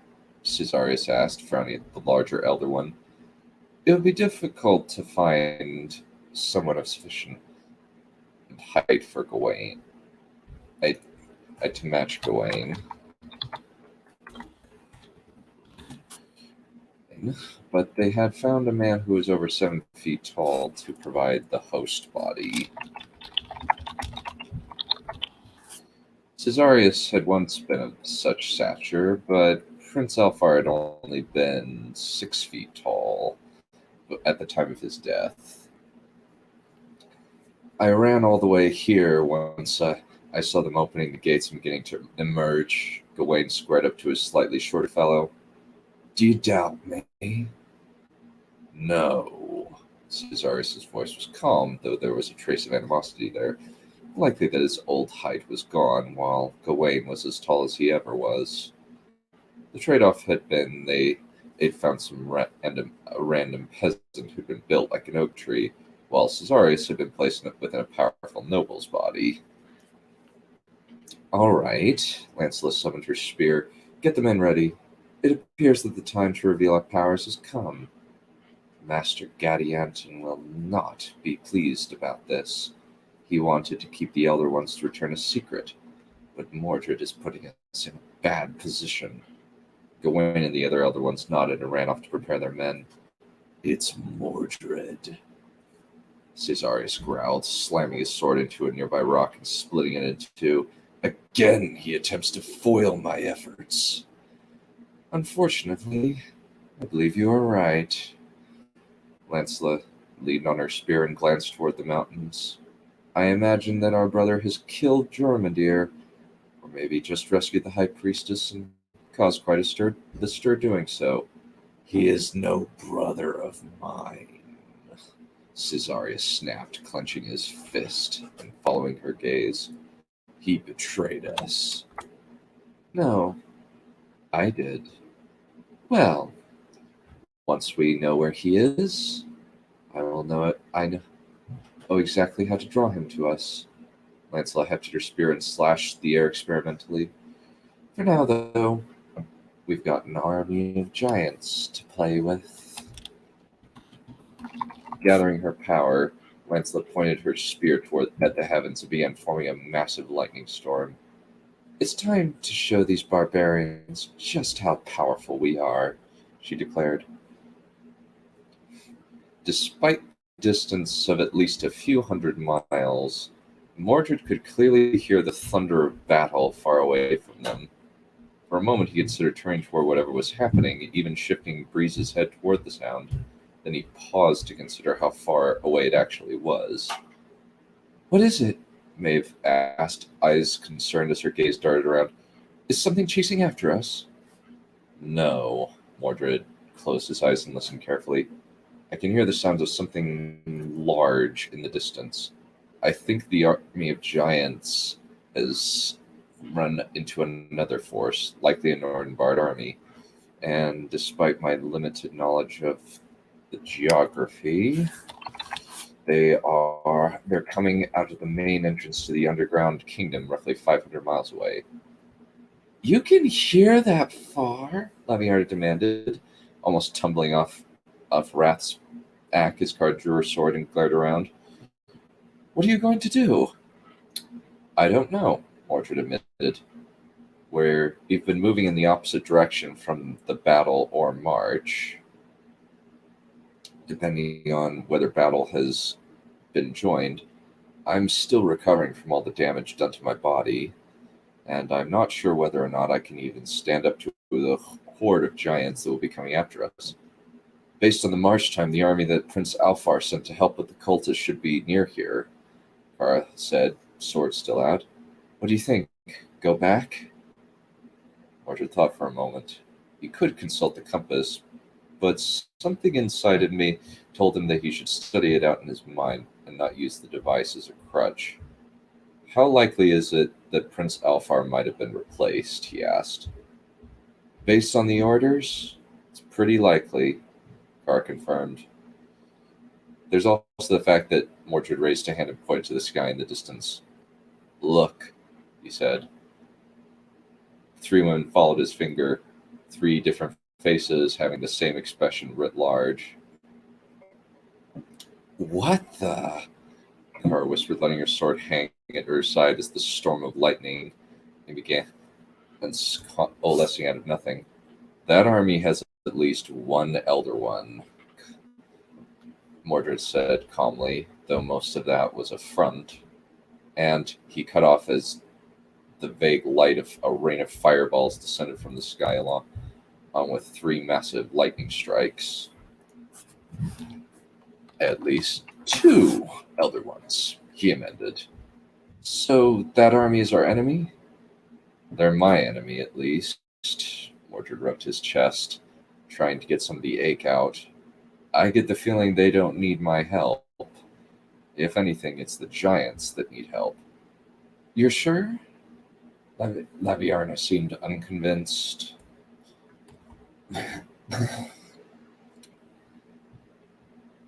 No, I know what's there already, Mordred said firmly. We need to ride back to Black Lake and warn them. We need to be ready.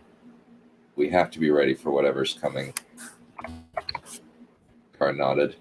I agree. We need to get Maeve and Laviarna to safety, or at least as safe as we can be. She nodded to the lightning in the distance. Lancelot reveled in the anticipation that came only in the eve of battle surge inside her as the giants charged toward the human army. The elder ones stood out in front of the army. Caesarius and Gawain seemed eager, while the others seemed ready.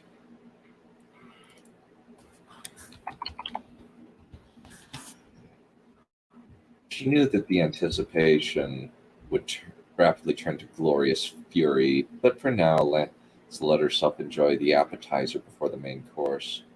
I've never seen an army of giants this large before, Gawain remarked, leaning his sword against his shoulder.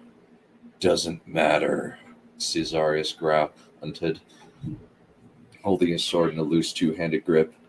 We'll kill all of them. Indeed. Lancelot smiled at the thought of meeting such worthy foes on the field of battle. So, how much work should we do for the humans? Oblivion asked, ragged cloak swirling around him. We need the humans, Lancelot said coolly, then nodded to the giants. We don't need them. Preserve as many of the humans as possible. Very well. Oblivion summoned his bident out of shadow, then lowered the weapon's tip to the ground. I'll cover the area in shadow to obscure their charge, and I'll create some thorns for the Gawain offered. Lancelot nodded, then summoned her spear, lightning crackling around the weapon. Our best spellcasters can do as much as possible to create 8 obstacles in their path and slow them down while killing them at a distance, while our best warriors should hit them as hard as they can. Which are you? Caesarius asked, tapping his fingers against the hilt of his sword. I'm both, Lancelot purred, letting a bit of pride shine through. Obviously. Gawain chuckled, but Caesarius's posture displayed his lack of amusement better than any words. However, he did make a paltry attempt at expressing himself. You think too highly of yourself. Leave the verbal sparring for someone on your level, Caesarius. Lancelot licked her teeth and created her lion-head helm to cover her face. Slow them down, Oblivion. The horned Elder One nodded, then slammed the tip of his bident into the ground.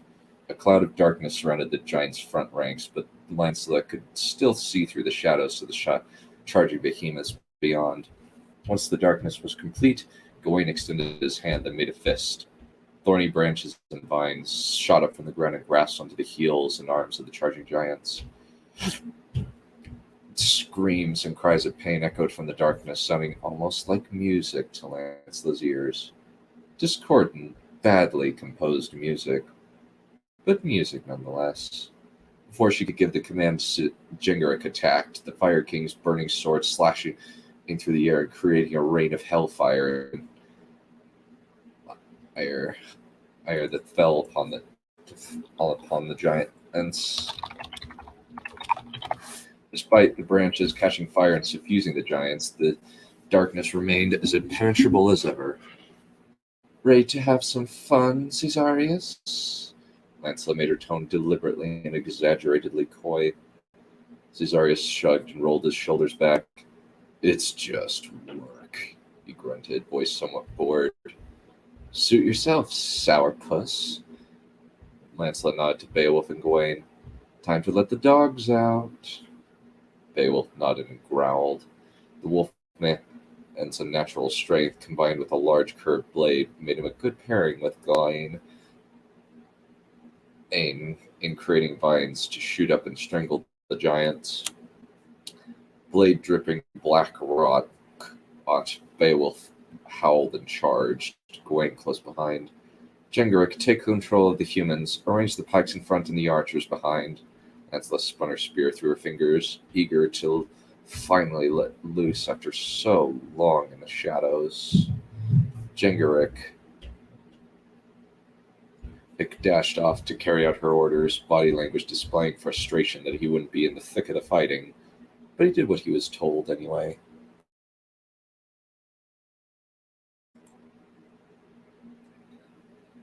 He knows who his master is. Casually, Lancelot rolled back her shoulders and sauntered forward, intentionally keeping her gait slow so Caesarius would have time to catch up. Coming, sourpuss? She gestured casually toward her friend. Fine. Caesarius grunted and followed her toward the darkness. On the actual battlefield, the two Elder Ones were destroying swaths of the giants. Blade dripping black ash, Beowulf swung his sword wildly, each cut spreading a horrible rot across the victims' bodies and destroying them within seconds. Poisonous thorns shot from the ground as Gawain created more and more vines to curtail the giants' advance. The giants smashed into each other, knocking each other over and sending them to the ground, where more and more vines shot up from the earth and grasped onto their victims, pulling them apart, dragging them into the dirt, or to drown them. Lancelot breathed in and then leaped into the air, changing her body to allow her surge into the air, or to surge into the air unfettered by gravity. With a scream of joy, Lancelot slammed into the first giant's face, spear first. The weapon's long tip went directly through his eye and sent him to the ground, killing him instantly. Before the rest of the other giants could react, Lancelot leaped up again, this time slamming her knee into the face of another giant, destroying his face and skull instantly. Caesarius was right behind her, washing through the giants like a wave on the seashore. The first one, he went through the giant's leg simply by slamming his aiming into the knee and sending him to the ground, screaming and clutching the stump of his leg. Another fell as the large blue-armored Elder One acted in two at the waist, then another when he slashed it from groin to chest. Roaring and bellowing, the giants surged toward the Elder Ones, but before they could, Caesarius changed the ground to water, causing them to stagger and fall. Sensing an opportunity, Lancelot created a storm of lightning and brought down spears of golden power on the water. With a loud crack, the lightning hit the water and went right through the giants, burning their eyes and bodies in a flash of power. I have missed this. Lancelot thought as she charged another giant, slashing his leg off with the tip of his spear before slicing a deep gash across its chest, sending a beautiful spray of blood across the water. So long without getting to let loose and unleash my full power. She threw her spear at one of the giants, skewering him, and sent one of his fellows, him and another one of his fellows, before flying back to her hand in time for her to slash another combatant across the stomach. So long without getting to kill without restraint. Once the giant army had been sufficiently weakened, the human troops began moving in with pikes and axes, pikes to hamstring and corral the giants, axes to hack at their legs. Lancelot and the other Elder Ones did the most damage, however. Despite their power, the Elder Ones couldn't be everywhere at once. The giants slammed into the humans where the Elder Ones were not, slaughtering thousands with their massive weapons. Archers were able to bring down a few, just as the pikes and axes men brought down their share, but they still fell like sheaves of wheat at the harvest. By the time they were finished, the entire plain was strewn with giant corpses. Ah, that was fun, Lancelot laughed, destroying the blood-coating her armor with a single thought. Wasn't that something, Caesarius? Just like old times? No, we were united back then. Caesarius seemed not to notice the blood that covered him. We didn't have Mordred working against us. He's nothing, Lancelot waved his dismissive hand. I'll kill him myself. But if you want, I'll let you help me. Fine, but I take no pleasure in this. Caesarius grimaced, seeming to finally notice the blood on his armor. What happened to you down there? Lancelot asked, feeling slightly annoyed that he clearly wasn't enjoying this as much as she was. I fought constantly for years down there, Caesarius growled. It took decades to subjugate the demons. And at this point, I am sick of pointless fighting when there's a real war to be fought. What real war? Lancelot asked. Surely he doesn't know about my master. This is just a feeling. He's right, but I can't really know that. Something is out there. I can feel it. Caesarius let out a long, sour breath. Something bigger than our petty squabbles with Mordred over old wrongs. Something bigger than our plans to retake our supposedly rightful place as gods of this world. We are gods, Lancelot shook her head in disbelief. What's gotten into you? I'm tired of all this. Caesarius gestured at the bodies around them. I want peace. I want this all to end. I thought it would be different when I returned, but nothing's changed. You're bored of violence? Lancelot chuckled at the absurdity of that comment. There's no challenge or meaning behind any of this, Caesarius said flatly, turning away from her and walking back toward the camp. Kill him, Gadianton's voice whispered in her ear, almost as if her true master were there. It will be done. Her lips peeled back from her teeth. And that's the end.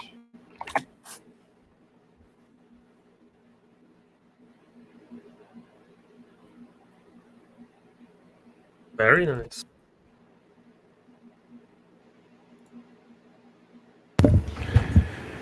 Hey, sorry about that. Yeah, you're fine. I didn't realize didn't mute myself, but why is Lancelot a woman? Lancelot? And why is her name not Lancela?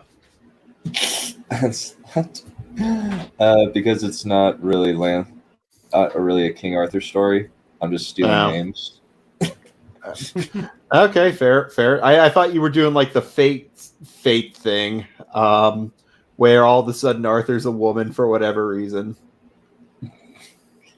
No, not quite. Yeah. I was just curious. No, it's fine. Lancelot is a trans icon.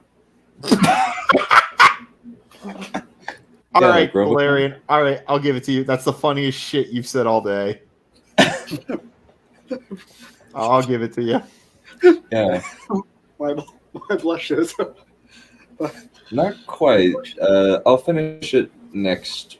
I'll finish it next week. There's only like a couple more pages, but yeah. I actually missed most of it because I was in the kitchen, so I'll have to catch on the rewatch. I did get something about the evil spirits are appearing too soon because Mordred has turned up and they need to do something about it, but they weren't meant to appear this early. That's all I remember. And Lancelot. Yeah. Yeah, Lancelot has been in the book for a while. Is she the evil one, or am I confused? He seems like the evil one.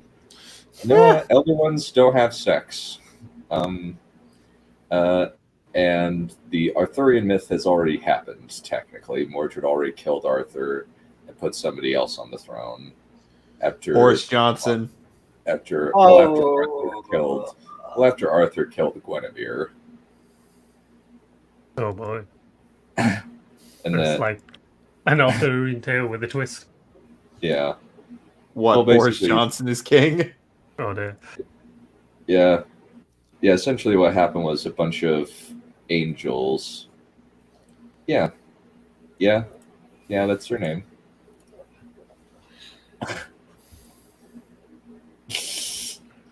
I don't know. She probably hasn't read this yet. I've been reading The Young Dragonlord to her, and hopefully we'll be able to do a book club soon. Oh, a book club like in the server. Either that or live. I'm not picky. We could do the Wheel of Time. Then I wouldn't have to read all of 15 volumes on my own. Yeah, that'd be fine. Yeah, I'd be down to do that. It would take a really long time. Yeah, I know. Yeah, it would basically be several. It might be several years.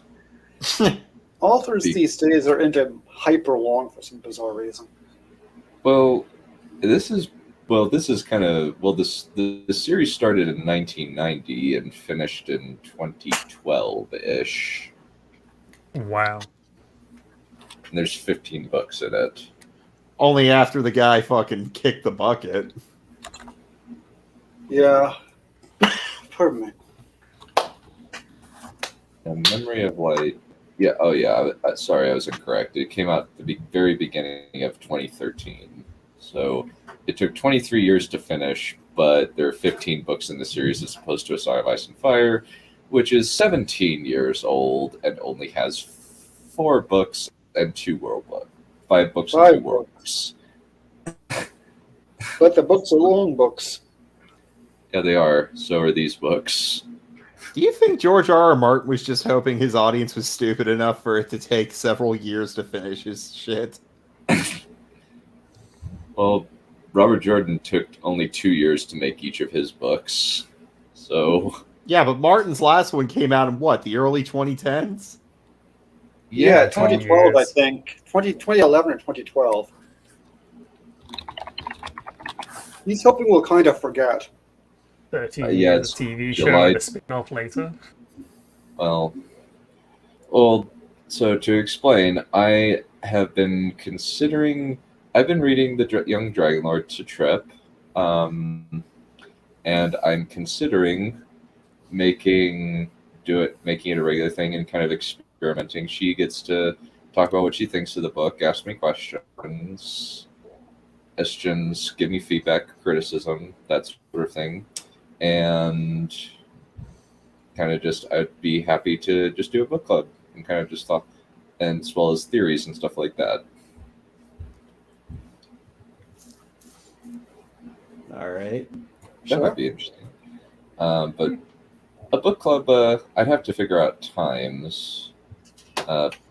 Probably be It would probably be either Wednesdays or Thursdays, depending on when we have a stream. It would probably be on the off season, since right now we're a bit swamped with Rings of Prime, and House of the Dragon. One is significantly better quality than the other. I'll leave it up to you guys to decide which.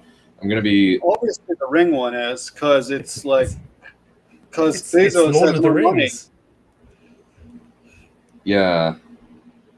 I guess he just wanted a big penis ring or something. No comment, but he probably did.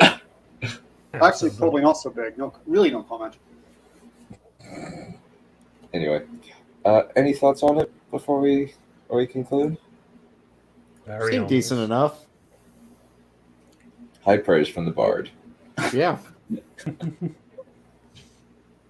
Other than Very that, high. It was interesting. Once I arrive far too late for these things, so I have no idea what's going on in anyone's stories. yeah. But it was Yeah. interesting. Thank you. Yeah, essentially the character. Oh, go for it. Sorry. I was just gonna say the guy who's like, I'm tired of killing, and was it Lancelot says, of violence? How could you? That was pretty good.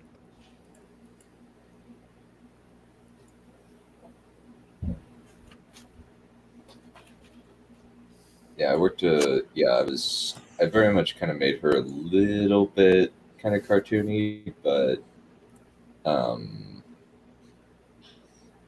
yeah, Bart Stocks be dropping.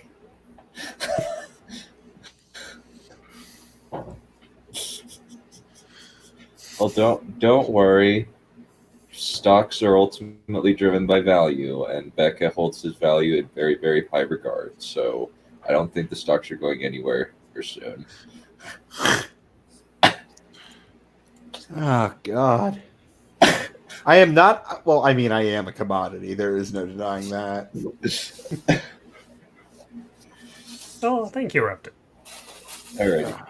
Well, we will convene another time. It will probably be Wednesday or Thursday, and in the meantime, I've got a treat for you, friends. That's never a good sign. Yeah, ever. Me, Trip, and Aspiring watched Old Fashioned a few weeks ago. I told you. Wait, what's old fashioned? A hand job, but that's another story. Oh dear. No comment, but luckily I need to run. Yeah, it's basically Old Fashioned is the response to 50 Shades of Grey. It's the Christian response. Oh no. Oh, okay, that's nice. But anyway, I gotta run. Sorry a lot. All right. I'm already Well, running late. All right. We'll call it good for today. See you guys later. Bye. See you later. Enough! Kill me! Just end it. No.